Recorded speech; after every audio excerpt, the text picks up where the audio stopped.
I'm Starlet Baker, the Executive Director for Strongwater Farm, and we are here once again with Miss Melissa. We're going to go over grain with a little bit more specifics to AM grain, but due to the space in here, I'm going to jump off screen while we chat a little bit about some AM grain. Sounds good. All right. So how is it set up right now with what you have going on? You guys have a very detailed system, right? Like kind of what we talked about before. So walk me through your thought process on why you set it up the way that you did, and then go ahead and get started about AM grain. Yeah. Okay. So I think the last time we talked, the grain room was a little bit different. We've now expanded. Past 6 months, we've really gone through quite a diet change for the herd. Yes. And we've actually gone through it a couple times because sometimes it takes a little trial and error to figure out what's going to work, which is what we have been going through. So layout, we have our drying rack in the front, and I put that there because a lot of times volunteers are cleaning buckets, and so it's easier if they're just right up in the front. Okay. But then also when you have to make grain, it's right next to the shelf, so you can just grab a bucket and kind of go. Okay. So the setup, I actually put a lot of thought into. I figured it looks like it. It looks like the flow of the operations goes starts from over here to over there, literally, and then all around. Okay. Yeah. And then we have a shelf. We have a bunch of shelves actually, and we've expanded to the other side of adding even more because there's just a lot of storage that comes with grain and their diets, extra supplements that you have on hand, things that you pre-ordered that you have in stock that you need to keep somewhere, things like that. Plus grain is usually 50-pound bags and they take up a lot of space. So we have different containers for all of them and they're all labeled. And this has also put a lot of thought. So we have our main grain on this side. So these are the ones that when we're doing grain, we're kind of looking at what they need and it's right here. Okay. And then on this side, it's more the supplements. So Purina Outlast, not everyone's on that.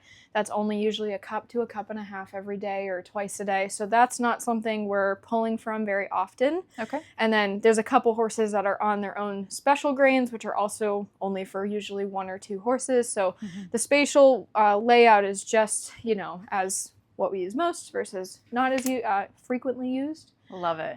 Spoken like a true HA. Yeah.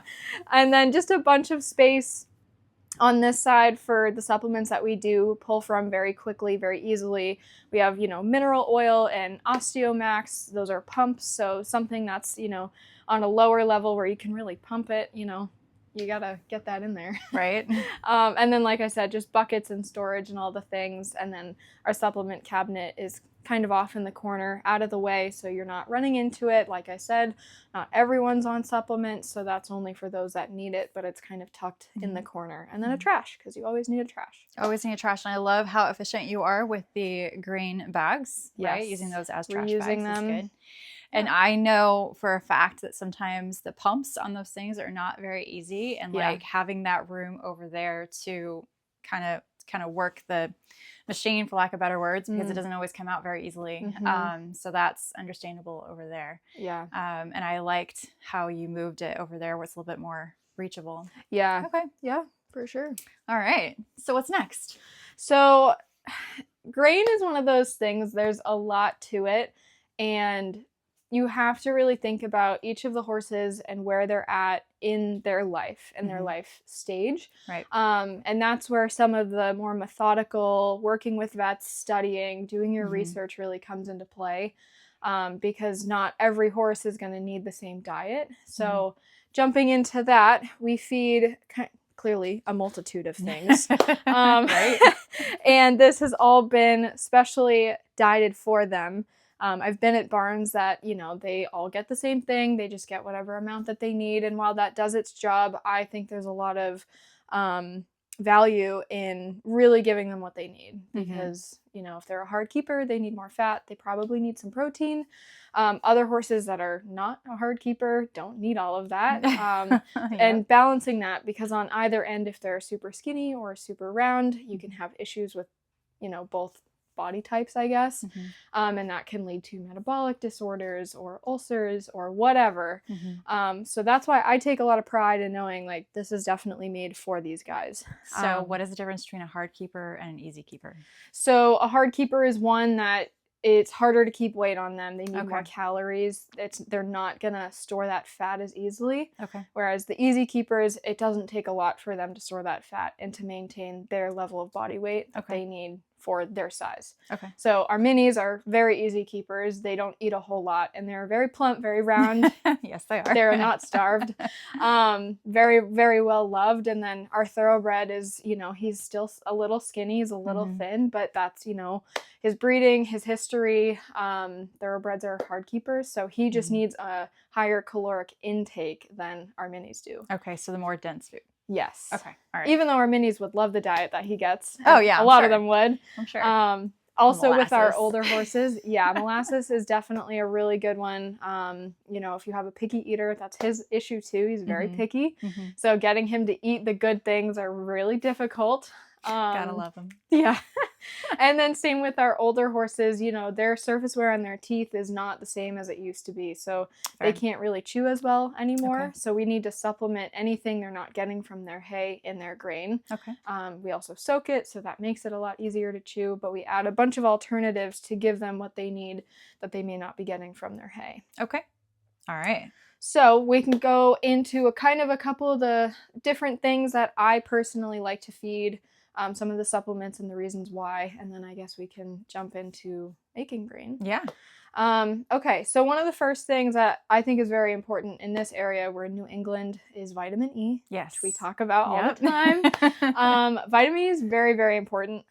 We have a lot of horses that have come from different backgrounds. They could have been vitamin E deficient in this area from our soil, from our grass, and from our hay. Our vitamin E is very, very low. Okay. And so we supplement it for a couple different reasons. It's very good as a kind of whole, I don't know what the word is, their whole like body operations. It helps body function. That's okay, body functions, yes. That's it. Yeah. Operations. That's okay. So their whole body function really relies on vitamin E. So things from their eyesight. If a horse is deficient in vitamin E, it can lead to eyesight problems down the road, as well as lack of top line, which you see a lot of times in therapeutic riding schools or riding centers, that horses don't have a lot of top line because they're not doing the work that they maybe once did when they were younger. So supplementing vitamin E is going to help. So it does a bunch of different things. We go through that. It's a lot, but they really enjoy it. It's very good for them. That's definitely something that we try and feed typically in like the winter. And then we can usually cut back in the summer because a lot of them are grazing or getting that from the little grass that they may have. Yeah. So that's a big one that we feed here. Another one we feed is flaxseed. Okay. This is big for me. I like to see nice shiny coats out there. Yes. It's rich in omega-3s, which is really good. Again, body function. Good for their hooves, their hair, their coat, everything. Yes. So I really like to feed it. It's also a healthy fat. So it's one of those things you can't overfeed. Okay. Because, they're not only not going to get like fat on it, but it's really good for them. Okay. So you see a lot of our guys are getting a cup to a cup and a half of that, and usually those horses are either a little thin, so getting healthy fat.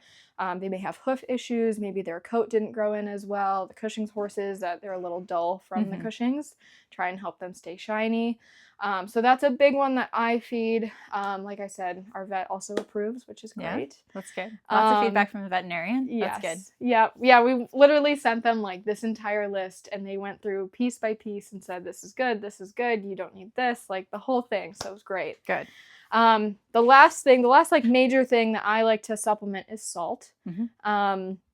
Salt they should have access to 24/7 as is. They're horses, they drink water, they need to be able to access that as they need.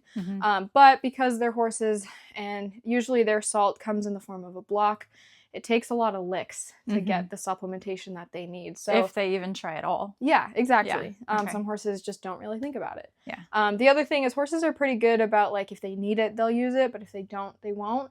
But when the weather this time of year is fluctuating, we go from 75 down to 30 or even we got a lot of this, and their tummies don't like this. No. So adding the salt, I know not only they're getting it, but also it's going to help increase their hydration. Got it. Okay. So we do that a lot here as well. Like I said, then in the summer, we actually switch to electrolytes because it's hotter.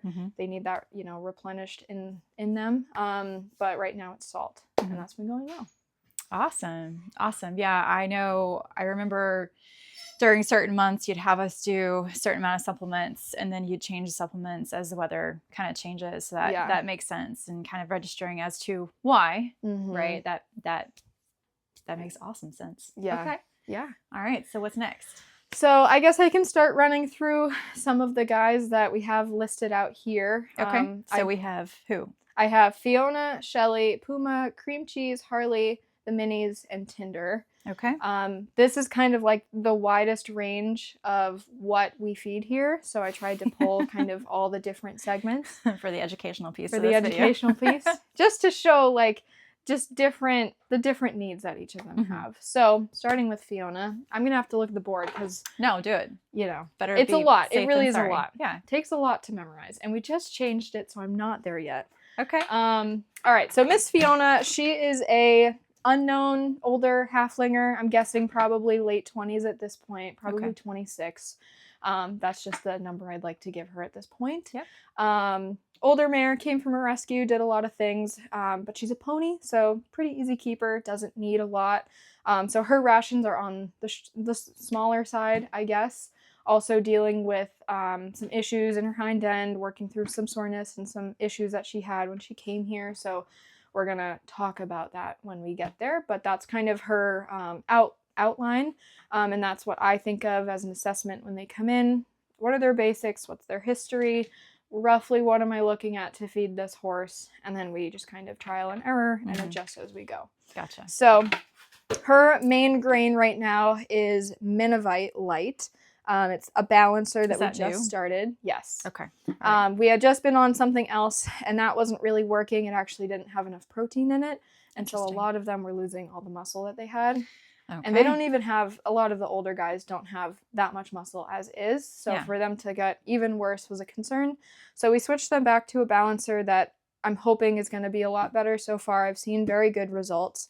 And so this is kind of the go-to grain for a lot of them. This is a very caloric, what's the word? Like a very simple grain for them. Okay. So the fat is not too high. So I can actually feed a lot more of this to get the protein intake that they need, or to get the minerals where they need from our ponies to our drafts without overfeeding. Gotcha. Which is really big, because oftentimes when you get to the drafts like Cream Cheese, he's 1,500 pounds, and how am I going to supplement what he needs without him gaining weight? So this has been a very good option for him. Good. So as is for her. So she's just going to get a cup. Okay. Very small. Miss Fiona has been very picky about grain. Ooh, okay. So we've been actually adding in a cup of the LS as well. This was what she used to be on, much higher fat, probably higher protein, but just wasn't the best option for them anymore. Like I said, if she's an easy keeper, she doesn't need the fat that she used to need, or ever needed, because she's always been an easy keeper. So that's kind of like the basics of her grain. And then I'm going to switch over here. We have Purina Outlast. So that's a gut supplement. It's for ulcers. I don't actually think she has ulcers, and she was taken off of this for that reason, but it's very palatable. So it's really more so she eats this rather than benefiting from it. It's not going to do any harm, so it's not a concern, but really it's something that I know she'll eat. It's safe for her to eat. And it's not going to do anything. So it's enticing. It's more enticing for her with that stuff in it. It's more enticing for her to eat the actual stuff she needs to eat. Yes. Okay. Got it. So that's kind of like the main part of her grain. And then we're going to give her a scoop of the vitamin E. And then I'm going to talk about her Equiox, which is a big part of our older herd maintenance. This is the vitamin E. Just a scoop. So Fiona has had a hind end hitch, as some people would call, just an unknown, undiagnosed injury that she came with, and it affects the way that she walks. So if you watch her right hind can't fully cross up or cross up, can't fully stretch up into the footfall of the front foot. Is that why she's a walk-only horse? Yes. Okay, got it. She's always been very short on that hind end, and we've done a lot of diagnostics for her, and it's something in her pelvis, and there's only so much you can do to x-ray and to diagnose a pelvis injury because it's so deep in there. Some things just gotta live with. Yeah. Right. And so, we've determined she's really not in pain. She's able to do her job very happily. Like I said, we've done a bunch of different things. So the Equiox is to help with that. It's a very gut-friendly, it's still an NSAID, but it's a gut-friendly option to help take off some of that pain if she were to have any. I haven't noticed a big difference in her being on the Equiox versus being off, so I don't think it really does any major change for her, but it's also kind of our way of saying we're just going to try and help you. If it is helping, we're just going to help you out and maintain her. So it is in a little pill thing. We have Sunday through Saturday, and today's Tuesday, so just gets a pill in there, and she eats it up just fine. So that is her grain for the morning. So tomorrow morning, that is what she will hopefully eat. Hopefully. She's been good about it. So let's show that a little bit more to the camera. And there we go. Yeah. Awesome. Just a little bit. Okay, great. So Fiona is all done. Yeah, pretty easy. All right, awesome. So you have to do that for all 16 horses. Right. Okay, let's do one more. All right, so why don't we do Shelly? She's a little bit different. Okay. Shelly, as she's aged, she's now 28-year-old Morgan. Aw. Getting up there. Yeah. Also doesn't have as much surface wear on her teeth anymore. And you can find that out by, when she chews, she often spits out a lot of food because she's just not grinding it down. Right. And also weight loss over time. If they're given all this grain and they're not keeping weight, often it indicates an issue. So Miss Shelly gets quite a lot now. As she's gotten older, she can't chew her hay as much or as easily. So we have to supplement that in a form that she will eat. That's easy for her. So Miss Shelly's base of her grain is actually hay cubes. Okay. We do this for a couple reasons. Let me grab that. So they're like these little cubes. They're chopped up hay and they're compressed into a little pellety cube type thing. And they look like this. They come in different sizes. These are Timothy balance cubes. So these are like the Cushing's friendly, metabolic friendly hay cubes, not full of alfalfa or anything that they can't have at that point in their age. And so that's the basis because, like I said, she's not able to chew as much hay anymore, so we're supplementing a source of hay into her grain. And when you soak it and you mix it with some grain, it's very palatable. Okay. So that's kind of the base that takes up most of her bucket. And then we do a little bit of Timothy pellets. Our base of our hay is Timothy. So Timothy is a pretty friendly option, but we try not to overfeed it. Truthfully, we're feeding her this because we ordered a bunch of those and we just need to get rid of them. So she's a friendly option for this to be fed to, which is great. So she just gets a little bit of that. Looks like that so far between pellets and hay cubes. It's all green. All right. And then we actually go into all the other things. So that is just forage. That's not going to, maintain her minerals or anything like that. So like we still have to give her grain. What was that? Like a filler? Yeah. Okay. So now we're going to do her grain. Also getting Minivite. So she just gets 2 cups. It's not really a lot, but that's what this brand of grain has prompted people that feed it. They kind of lay out per pounds of how many pounds your horse weighs versus how many cups they get. So she could easily get a pound of that, but there's no need. They only need 2 cups, and then it does its job for her weight, which is kind of cool. Let's see. She's going to get another scoop of vitamin E. Like I said, very beneficial for a lot of them. Get that in there. And then she's going to get her Equiox and her Presend. So these are very important. So Equiox for the same reason. Let me grab it. She actually has a different one. We got this donated. And so this has both AM and PM in here. So her AM should be all set. And actually we are doing AM. So she gets a little tab of Equiox. Again, as she's gotten older, it's very important that we're helping her out. She doesn't have any hitchy soundness issues like Fiona, but sometimes they just need a little help. as they get older. So that's what the Equiox is for her. And then she gets Presend, which comes in these little packets. This is essentially, what's the word? So she has Cushing's, PPID, if you will, a disease that a lot of them get. It's a tumor-like growth on their pituitary gland, which is in their brain. Okay. And it just kind of slows the body function down a little bit. You know, they're not young anymore, so their body is now overproducing cortisol, so they grow really long coats and they get very crusty in their neck and they lose top line and they just, you know, get older. Yes. Got it. So this, the shedding versus the not shedding is a kind of a sign, right? It can be, okay. Yeah. Oftentimes the ones with Cushing's typically grow a really long, thick, dull-looking coat, hence the flaxseed. And then they have a really hard time shedding it in the summer, and that's why we end up clipping a lot of them. So you can kind of see in the herd, like the clipped ones are probably the ones with Cushing's. Yes. Although I will give Shelly a lot of props. She actually lets go of that very easily compared to Fiona. So just, you know, to each their own. So you can't cure Cushing's, but you can help manage it. So that's what the Presend does. Takes the edge off a little. So she gets 2.5 of these a day. And I believe, if I'm doing this right, let me make sure. 1.5, I lied. It's 1.5. So she's going to get this next half for the next morning. This part changed this year because her numbers, we do their blood work every February, and her numbers came back higher than usual, and so because of that, we had to increase her dose to help manage those numbers.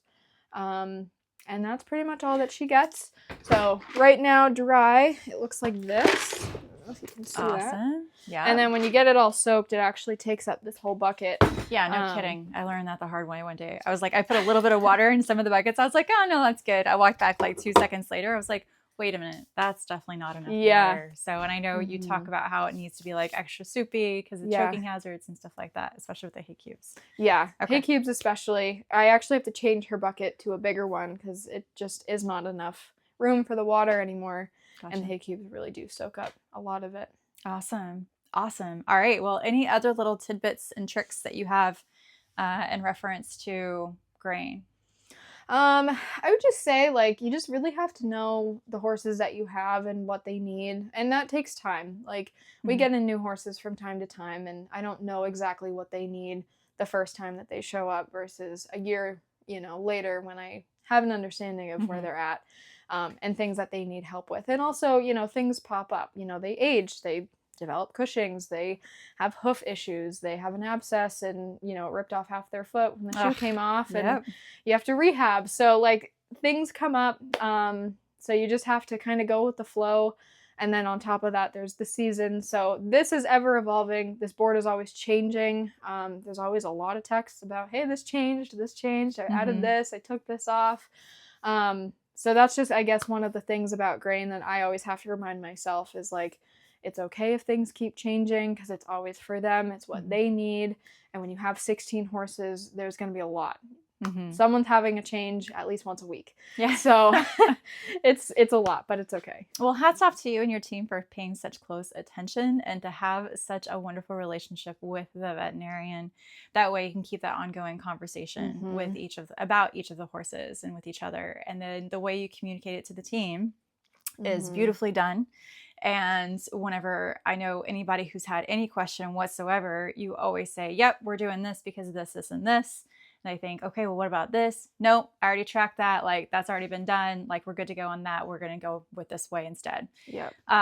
So you communicate that across the board very, very well. Your organization of this space is like, I love it. I know that you're a huge organizer. You label things perfectly. And then you have great communication across your team to where if there's a question, like they're good to ask you any time of the day or night. Yeah. And you tend to respond pretty easily, pretty quick because, you know, all things Strongwater, right? So yeah, and I know you're constantly trying to revise your plan and making sure that you have efficient systems, which is always wonderful to have, especially with our environment that we have. So is there anything else that you'd like to say for the conversation? I take a lot of pride in the grain room. This is like my sanctuary. So I am very on everyone. The grain room's clean. You have to wipe off the counter. You have to sweep the floor, close the lids, make sure it's all secure. It like just drives me nuts because this is one of those things. It's of course super easy to get things confused. So if you're not putting things back that need to be put back and it's not labeled, horses are mixing medications and you just don't want to do that. So this is definitely an area that, you know, there's a reason for it. I like to be organized, but it's also just to keep it in track for everyone. And to keep the rat and mouse poop out. Yes, that's another thing. Because that can cause diseases. And rodents diarrhea and are an stuff. issue. Yeah. Exactly. Yeah. So yeah, that's why we have metal bins and there's a purpose for everything, at least for me in my world. So I'm in here a lot. I like sometimes I just come in and I'm like looking, I'm like, that's not where I want it. Like to me, this is actually a little bit of a mess.